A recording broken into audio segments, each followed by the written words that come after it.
ఒక అడవిలో రావి చెట్టుపై చిలుక తన ఇద్దరు పిల్లలతో ఉండేది. ఒకరోజు పెద్ద గాలివాన రావడంతో చిలుక గూడు పడిపోయి తల్లి చిలుక చనిపోయింది. అటుగా వెళ్తున్న ఒక వేటగాడికి ఒక చిలుక పిల్ల దొరికింది. మరొక పిల్ల సమీపంలోని ముని ఆశ్రమంలో పడింది. ఆ చిలుక పిల్లను ముని బాలకులు చేరదీశారు. కొంతకాలానికి అవి పెద్దయ్యాయి.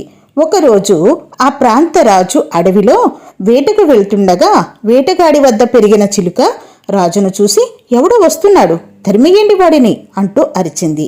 రాజుకు ఆ చిలుకపై అసహ్యం వేసి ముందుకు కదిలాడు. కొంత దూరం వెళ్లేసరికి ముని ఆశ్రమం కనిపించింది. అక్కడున్న చిలుక రాజును చూసి, దయచేయండి మహారాజా, మీరు మా ఆశ్రమానికి రావడం చాలా సంతోషం అని ఆహ్వానించింది. అప్పుడు రాజు, ఈ రెండు చిలుకలు చూడడానికి ఒకేలా ఉన్నాయి, కానీ వీటి స్వభావంలో ఎంత తేడా ఉంది అన్నాడు. దానికి ఆ చిలుక, వాడు నా తమ్ముడి మహారాజా, వేటగాడి వద్ద పెరగడం వల్ల అలా మారిపోయాడని చెప్పింది. పెరిగిన వాతావరణం బట్టి ప్రవర్తన ఉంటుంది మరి.